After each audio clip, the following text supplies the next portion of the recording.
హిందూ జాతరలో ముస్లిమ్స్‌కేం పని అని అన్నారు కదా! మరి గిరిజన జాతరలో మీకేం పని? యాక్చువల్లీ ఈ కోవా బన్ ఇష్యూ ఇంత కాంట్రోవర్షియల్‌గా ఎందుకు మారింది? ఇంత వైరల్ అవ్వడానికి గల కారణాలు ఏంటి? జస్ట్ ఒక జాతరలో బన్ అమ్ముకునే వాడి గురించి ప్రతి ఒక్క న్యూస్ ఛానెల్స్ కూడా వీడియోలు తీస్తున్నాయి. ప్రతి ఒక్క యూట్యూబర్ కూడా అతని గురించి మాట్లాడుతున్నాడు. ఎందుకు ఈ విధంగా వైరల్ అయింది? దానికి మెయిన్‌గా 3 రీజన్స్ అయితే ఉన్నాయి. ఆ రీజన్స్ ఏంటి? అలాగే ఆ బన్ నమ్ముకునే వ్యక్తి యొక్క దయనీయ పరిస్థితి ఇప్పుడు ఎలా ఉంది? ఎందుకంటే ఒక్కగానొక్క ఉన్న జీవనాధారాన్ని వాళ్ళు పోగొట్టారు కదా! ఇప్పుడు అతని కుటుంబాన్ని అతను ఎలా పోషించుకుంటున్నాడు? యాక్చువల్లీ అతని గురించి పూర్తిగా ఈ వీడియోలో తెలుసుకుందాం. అంతకంటే ముందు ఈ వీడియో గనక మీకు నచ్చితే please do subscribe and share. Okay. వీడియోలోకి వెళ్తే ఇది అందరికీ తెలిసిన విషయమే. నేను బ్యాక్‌గ్రౌండ్ అనేది ఎక్కువగా చెప్పను. ఎందుకంటే లాగ్ అవుతుంది. అలాగే మీకు సోది అని కూడా అనిపిస్తుంది. చిన్నగా 2 లైన్స్‌లో చెప్పడానికి ప్రయత్నిస్తాను. అయితే ఏం జరిగింది మేడారం జాతరలో ఒకరు బన్ అయితే అమ్ముకోవడం జరిగింది. సో, అమ్ముకుంటే జర్నలిస్ట్ మీడియా వాళ్ళొచ్చారు. మీడియా వాళ్ళొచ్చి ఈ బండ్‌లో కల్తీ జరుగుతుంది. మీరు ఎలా అమ్ముతారు? మీకు ఆధార్ కార్డ్ ఉందా? మీకు పర్మిషన్ ఉందా? అని చెప్పి వగైరా, వగైరా మాట్లాడడం జరిగింది. సో, అలా మాట్లాడడం వల్ల ఇది ఇష్యూ కాలేదు. అలా మాట్లాడడం వల్ల ఇది వైరల్ అవ్వలేదు. ఈ సిట్యుయేషన్ తర్వాత దీనిపైన అలాగే అతని పైన కొందరు వీడియోలు తీశారు. సో, దానివల్ల ఇది ఇప్పుడు చాలా వైరల్ అయ్యింది. ఇంతకీ మరి అతని పైన ఎలాంటి వీడియోలు తీసి అతన్ని అవమానపరిచారు అంటే, దాంట్లో మనం మాట్లాడుకోవాల్సిన ఫస్ట్ పాయింట్ ఏంటి అంటే అతని మతం. సో, అతను ఒక ముస్లిం అవ్వడం వల్ల అతన్ని ఏమన్నారు అంటే, "ఇది హిందూ దేవుళ్ళకు సంబంధించిన జాతర కదా! మీరెందుకు వచ్చారు? మీరు ఒక ముస్లిం అయి ఉండి మీరిక్కడికచ్చి ఎందుకు వ్యాపారం చేస్తున్నారు?" అని అతన్ని నిలదీశారు.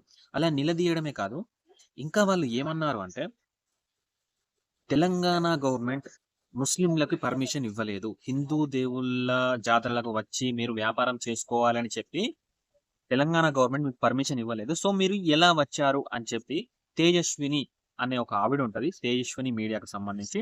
సో, ఆమె ఇలా మాట్లాడిందన్నమాట. ఈ జాతరకి రాకూడదు అని చెప్పి తెలంగాణ గవర్నమెంటే చెప్పింది. సో, మీరు ఎలా వస్తారు అని తేజస్విని గారు అన్నారు. అయితే ఇక్కడ ఇండియాలో సెక్యులరిజం అనేది ఉందా? మీకేమనిపిస్తుందో కింద కామెంట్ చేయండి. అయితే ఈ మాట ఎవరైతే తేజస్విని గారు అన్నారో వాళ్ళకొక సూటి ప్రశ్న ఏంటి అంటే, ఆసియా ఖండంలోనే అతిపెద్ద గిరిజన జాతరగా పేరొందింది మేడారం జాతర. సో, అది గిరిజనులకు సంబంధించిన జాతర.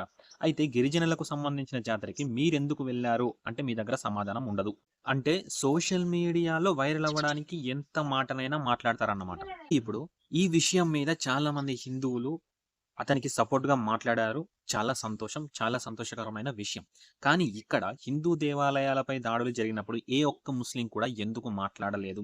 సో, మీరు కూడా మాట్లాడితేనే కదా ఇండియాలో సెక్యులరిజం ఉంది అని మాకనిపిస్తుంది. సో, ఇక్కడ సెకండ్ పాయింట్ ఏంటి అంటే మేడారం జాతరలో అతను ఒక బన్ అయితే అమ్మడం జరిగింది. ఆ బన్‌కి బూజు పట్టి ఉండడం వల్ల అదొకటి. మళ్ళీ రెండోది ఏంటంటే, అది మీరు కోవా గనక అమ్మితే, మీరు కోవా అమ్మితే మీకు లాభం రాదు కదా! కోవా బయట రేట్ ఎక్కువ ఉంది. మీరిక్కడ రూ. 10కే అమ్ముతున్నారు. సో, మీరు దీన్ని కల్తీ చేసి అమ్ముతున్నారు అని అతన్ని జర్నలిస్టులు ప్రశ్నించారు.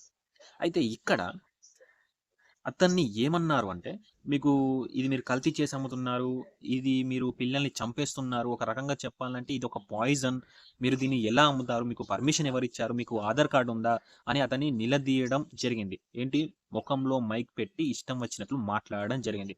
సో, అప్పుడు అతను ఏం చేయాలో అర్థం కాక, అతని కళ్ళ వెంబడి నీళ్లు వస్తూ ఉండగానే అతను ఆ బన్ మేము కూడా ఇది తింటాం. దీంట్లో కల్తీ ఏం జరగలేదు అని అతను వాళ్ళ ముందే తిన్నాడు. అయితే ఇక్కడ ఆ జర్నలిస్టులు అతన్ని అలా అడగడం వల్ల, అతను ఆ ఏడుపు మొఖంతో ఆ బన్ తినడం వల్ల, ఇది ఇప్పుడు వైరల్ అయితే అయ్యింది.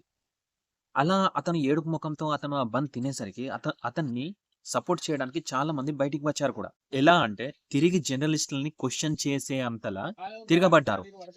మీ మెడలో ఐడీ కార్డ్ లేదు కదా! మీరు జర్నలిస్టులన్న గ్యారంటీ ఏంటి? అని చెప్పి. అలాగే ఇంకొక మాట ఏంటి అంటే మీరేమన్నా ఫుడ్ సేఫ్టీ ఆఫీసర్సా? మీకేంటి పని? దాన్ని చెక్ చేయడానికి మీకున్న రైట్ ఏంటి? అని జనాలైతే ప్రశ్నించడం మొదలుపెట్టారు. ఒకవేళ దాంట్లో గనక కల్తీ జరిగితే మీరు అడిగే పద్ధతి అది కాదు. ఇది జర్నలిజం అనిపించుకోదు అని చెప్పి జనాలైతే మాట్లాడారు. మీరు చెప్పండి నిజంగా వాళ్ళు జర్నలిస్టులైతే అడిగే విధానం అదేనా? మీకేమనిపిస్తుందో కింద కామెంట్ చేయండి. అలాగే నేను మీకు చెప్పిన పాయింట్ గనక కరెక్ట్ అనిపిస్తే వీడియోని లైక్ చేయండి. అలాగే సబ్స్క్రైబ్ చేయండి. ఇక ఈ కోవా బన్ ఇష్యూ ఇంతలా కాంట్రోవర్సీ అవ్వడానికి, ఇంతలా వైరల్ అవ్వడానికి ఫైనల్ కారణం, అతిపెద్ద కారణం ఏంటి అంటే, ఇక థర్డ్ పాయింట్ ఏంటి అంటే, మేడారం జాతర అయిపోయింది.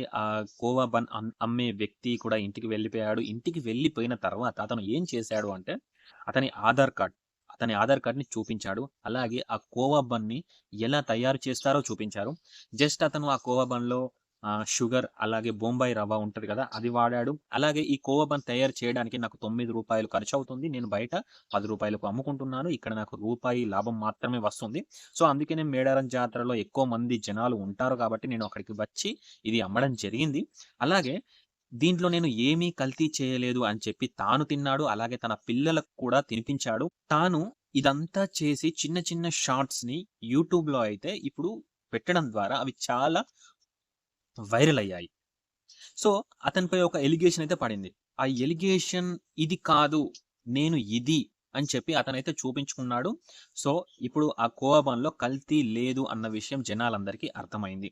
కానీ మేడారం జాతరలో అంతమంది ముందు అతని కళ్ళ వెంబడి నీళ్లు వచ్చేలా అతన్ని ప్రశ్నించడం ఎంత తప్పు? ఇప్పుడు ఆ జర్నలిస్ట్‌లని మనం ఏం చేయాలి? ఇప్పుడు జర్నలిస్టులు అతను ఏవైతే మాటలన్నారో ఆ మాటలన్నీ కూడా తిరిగి వస్తాయా? రావు కదా! అతన్ని ఆ రోజు అంతమంది ముందు బాధ పెట్టడం ఎంత తప్పు? ఇప్పుడు ఆ జర్నలిస్ట్‌లని ఏం చేయాలో కింద కామెంట్ చేయండి. ఈ కోవా బన్ అమ్మే వ్యక్తి ఇప్పుడు ఆ జర్నలిస్ట్‌లపై డిఫమేషన్ కేస్ కూడా వేయొచ్చు. యాక్చువల్లీ జరిగింది ఏంటి అంటే, తులసి చందు అనే ఒక యూట్యూబర్ ఈ వీడియో తీసే క్రమంలో ఈ కోవా బన్ అమ్మే వ్యక్తితో మాట్లాడడం జరిగింది. మాట్లాడే క్రమంలో ఏం మాట్లాడింది అంటే, "మీరు ఇప్పుడు ఆ జర్నలిస్ట్‌లపై ఎలాంటి చర్యలైనా తీసుకుంటారా?" అని అతన్ని అడిగితే అతను ఏమన్నాడో తెలుసా? "ఏ లేదు మేడం. అదంతా జరిగిపోయింది. అయింది అయిపోయింది. నేను తప్పు చేయలేదు అని చెప్పి నేను ఇవన్నీ యూట్యూబ్‌లో షార్ట్స్ పెట్టడం జరిగింది. అంతేగాని వాళ్ళపై నాకు ఎలాంటి కోపము లేదు. నేను వాళ్ళపై ఎలాంటి చర్యలు కూడా తీసుకోదలుచుకోలేదు. నా బతికేదో నేను బతుకుతాను" అని చెప్పి అతను చెప్పడం కూడా జరిగింది. చూసారా అతని మాటల్లో ఎంత హుందాతనం కనిపిస్తుందో? సో, ఈ 3 కారణాల వల్ల 1 అతని మతాన్ని తీసుకురావడం, 2 అతన్ని అవమానించడం, 3 అతన్ని అవమానించినా సరే అతని హూందాతనం, అతని ప్రవర్తన. ఈ 3 విషయాల వల్ల ఈ వీడియో, ఈ మ్యాటర్, ఈ ఇష్యూ అనేది చాలా కాంట్రోవర్సీ‌గా, చాలా వైరల్‌గా మారడానికి కారణమైంది. అయితే ఈ ఇష్యూ వల్ల మనం నేర్చుకోవాల్సిన నీతి ఏంటి? మనం నేర్చుకోవాల్సిన ముఖ్యమైన పని ఒకటుంది. అది ఏంటి అంటే, ఇప్పుడు ఏ వ్యక్తి అయినా సరే, మన జీవితంలో కానివ్వండి, లేకపోతే బయట ఎక్కడైనా సరే, ఒక తప్పు అనేది జరిగితే మనం ఎలా రియాక్ట్ అవ్వాలి అనేది ముందు మనం తెలుసుకోవాలి. ఒకవేళ మన ముందు గనక తప్పు జరిగితే, అది నిజానికి తప్పా? కాదా? మనం ఎలా నిర్ధారించగలం? మనం సడెన్‌గా వెళ్లి నువ్వు చేసేది తప్పు అని మనం కొన్ని విషయాల్లో నిర్ధారించలేం కదా! సో, దాన్ని నిర్ధారించే పద్ధతి వేరుంటుంది. ఆ పద్ధతిలో అడగండి. ఆ పద్ధతిలో మీరు అతన్ని ఏదడిగినా కరెక్టే అవుతుంది. కానీ ఇలా అటాక్ చేయడం, ఇలా ఇష్టం వచ్చినట్లు ప్రవర్తించడం మాత్రం సరైంది కాదు. కొన్ని విషయాలు డైరెక్ట్‌గా మనకు తప్పు అనిపిస్తుంది. అయినప్పటికీ ఆలోచించి నిర్ణయం తీసుకుంటే ఎదుటి వ్యక్తికైనా, మీకైనా బాగుంటుంది. సో, ఈ వీడియో గనక మీకు నచ్చితే please do subscribe and share.